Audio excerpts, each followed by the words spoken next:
Welcome to the Caregivers Lounge, where we dive into the laughter, love, and lessons of caregiving. Because let's be real, this journey is unpredictable. I'm Shaunté Newby, your host, and whether you're caring for aging parents, deep in the caregiving trenches, just starting out, or simply curious about this world, you found the right place. Here, we share stories, swap insights, and remind each other that no one has to do this alone. So grab your favorite drink, get comfortable, and let's unwind together. Welcome back to the Caregivers Lounge. Today, we're diving into a topic that hits close to home for so many caregivers: venting about our loved ones. Caregiving is hard, and sometimes we need to let it out.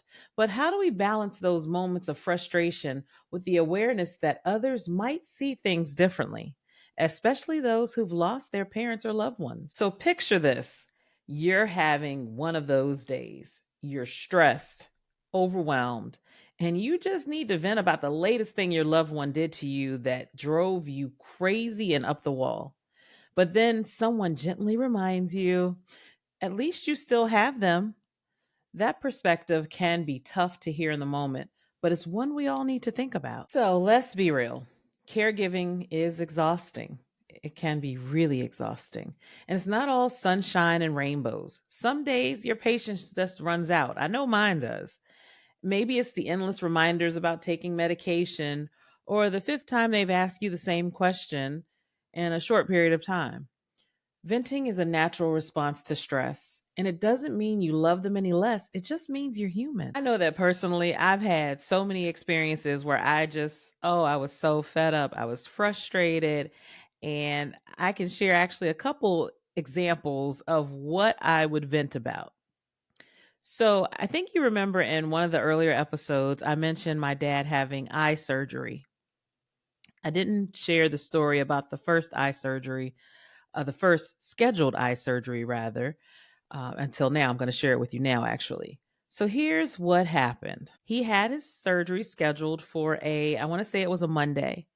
And prior to surgery, I had calendar reminders. I had everything reminding this man not to eat any food. Don't eat anything after midnight. I had a calendar alert. I had an alarm in the morning, and all these things to remind him. So, fast forward, we get to the appointment and we're sitting there and waiting. And he says to me, I don't even know what made him say it, but he's like, "Oh, yeah, I just had a little banana this morning." And I almost lost it. But before I lost it, I wanted to understand why it was important not to eat before surgery, because I was one of those people, they tell you not to eat, or that's the instruction. You just follow it, right? So I said, let me Google what could happen if you eat prior to surgery. So, of course, Google University freaked me out. And if you don't know, you Google what can happen if you eat before surgery. It's not good. It's not a good outcome. As a matter of fact, it's probably one of the worst things that could happen in what you think is a simple surgery. So, after I saw what that meant and what that could mean for my father, I lost it. I went off on him. You would have thought he was a child the way I was sitting there. And I was just so upset. And it's like, I thought about everything I put into place, even calling him and reminding him the night before. I thought I put everything into place. Everything was perfectly set up, and it still didn't work. My system didn't work. It failed me. So the rest of that story is, I said, okay, well, we need to find out what happens if you eat. So you're going to have to tell them you ate. He said, I'm not going to tell them. I probably shouldn't have told you. And I'm like, what do you? Anyways, so we go back to get checked in. And the first question they ask is, did you eat anything? He looked at me. I looked at him. I said, go on and tell them. And so he told me, he's like, yeah, I ate a banana. So the lady that was checking us in had to figure out what that meant, right? So she said, "It's you're not supposed to eat. I know that you're not supposed to eat, but let me let the doctor know that you ate, and it was like 2 hours ago, and it was only a banana, and we're going to see what happens." So she went back there, and they said no, they couldn't perform the procedure, and he was only having cataract surgery, which takes minutes. But because he would be under anesthesia, it was critical that he did not eat. before, because when you look up what could happen and they explained to me, a person could choke while they're under, and that outcome could be very extreme. So my crazy imagination, of course, is like you would have gone back there, not telling anybody you had this banana. Something would have happened in what was supposed to be a simple surgery. I go off on the people doing the surgery and the whole facility, only to find out that you ate a banana. And so it's your fault and not theirs. So, yes, I remember venting about that happening, and it felt good to vent about it. But just to share with you something I vent about. And while that was an extreme story, there's this thing that my dad is into right now too that I kind of vent about because it's all over the place. But he is into collecting coins. And the problem with this is there are all of these content creators making videos about coins being so valuable. And my father is like, well, I have these coins and we're going to be millionaires. And when you look at the coin, you're like, okay, it's not the coin they're describing. Or a lot of people are commenting on these videos saying, hey, I have the same penny or the same quarter. What does this mean? And contact me. And my dad is thinking you can just call the people online, and then we just go back and forth. I've done almost everything I can to get these coins validated. I took them to an expert, a couple of experts. We went to coin collectors. We even saw one that came into town, and for some reason, everybody's wrong but him. He's like, they don't know what they're talking about. And the funny thing is he watches those videos, and sometimes the videos aren't even in English, and he's just like excited. I got this same coin, and I'm looking at the video. I'm like, but you're not listening to the video clearly because this video is not even in English.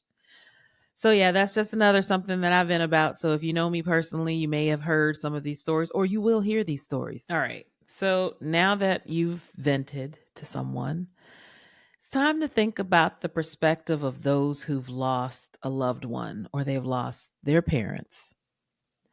So, on the flip side, there's a whole group of people who hear us venting and wish that they could trade places with us.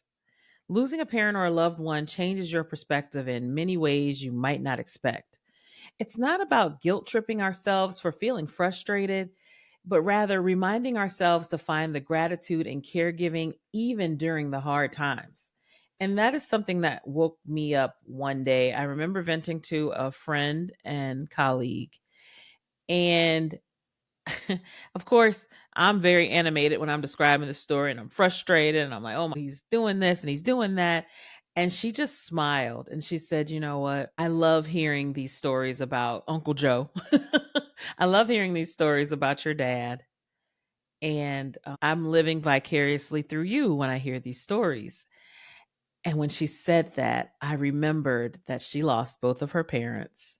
And it almost made me cry. And it really, like I said, it was eye opening. And it's like, do you know how many people would trade just even a few minutes of what you're experiencing? And that was my big aha moment, having that conversation with her. So, how do we find the balance? First, it's okay to vent. I just say make sure it's someone who understands your journey and won't make you feel guilty. I have a few people that I can say things to about what's going on, and they can relate because they are going through something similar, or they just know our history. So I have those certain people that I can vent to. And because sometimes people are like, oh, you just need to be patient and understanding. And what they fail to understand is when I'm venting to them, something probably happened 15 times and I was okay. But then I reached the 16th time and it's like a breaking point, and then I vent. That's it. So again, people only see that venting. They don't see that the 15 times you ignored something that hurt your feelings or that disappointed you or made you mad, right? They don't see that. They just hear what you're telling them in the moment. So, next, I would suggest taking some time to reflect. And gratitude doesn't mean that you're ignoring all the hard parts. It means you're appreciating the moments you still have, even when they're tough.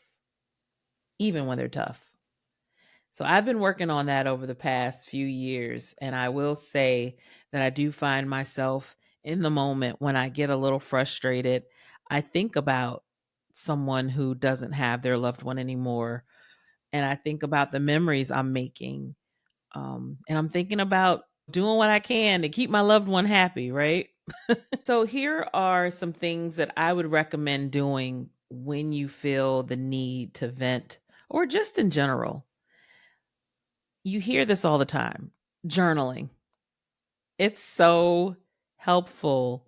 It's so rewarding. It's peaceful. It's thoughts that you can just put out on paper. You're getting it out of your mind and putting it on paper. Mine started as a journal when I was dealing with my dad being in the hospital, and then it turned into a book. So who knows? Journal. It's therapeutic. I actually also keep a list of caregiving moments. I mentioned that to you, and I've actually been sharing things from that list. Caregiving moments, things that happen, and you can't make this stuff up, right? So, a caregiving moment example could be the time that my father received a check in the mail. And the check was one of those loan checks, but he thought it was one of those checks from his annuity plan or something because the amount was very similar. And he took the check to the bank and and I got the story of how everything happened. So I'm just going to tell you what happened. He took the check to the bank and the teller looked at the check and they know my dad and they said, "Hey, are you sure you want to cash this? Are you sure this is the check you want to cash?" And they tried to explain to him what kind of check it was and he was very adamant. "Yes, it's my money. I'm cashing this check." And they cashed it. So when I got to his house and I saw an envelope or something, he mentioned the check and I said, "Oh, Dad, that's not your check. It's not even scheduled to be here now. It should be in a few months." And when I saw the envelope, I said, "Oh my God." I rushed to the bank. And that's when I got the whole story of what happened. And thankfully, they reversed the check because if that check was cash, it would have been a loan. So, yes, there is a caregiving moment that I experienced. A list of 100 things so far. I think it's like 120 now. I pull them out for comedy and I'll pull them out for this show as well. And I share them with people just to see what they think and hear their experiences. So the next suggestion I have with you is seek some people that are in similar situations with you. I can't tell you how many conversations I've had with people that I didn't even know that were in a similar situation. And we had that common theme caring for a loved one. It's nothing like caring for a loved one that's an adult that's like your kid. And when you meet someone who is going through the same thing as you, or even in your circle, I don't know about you, but I'm at the age where most of my friends are in similar situations. Of course, their parents are in different situations as far as not all of their parents had a stroke. Not all of their parents necessarily need to be managed the way mine does, but they still have some similar aging parent stories that we bounce off of each other. And can you believe that this happened? And it feels really refreshing to have somebody to vent to for free. And you can always talk to a therapist. Always. I cannot stress that enough. Therapy is okay. I talk to my therapist all the time. And you're here in the Caregivers Lounge. Right now, I do have a virtual group set up in Facebook. It's just starting, but still, if you're interested, find that, join it. Other people who are experiencing what you're experiencing, you can post anonymously. But again, you're in a community of people that are going through something that you are going through. So let me know if this is something you want to be a part of. Just send me a message, drop it in the comments, and I can give you further instructions on how to be a part of that. This has been fun talking about venting.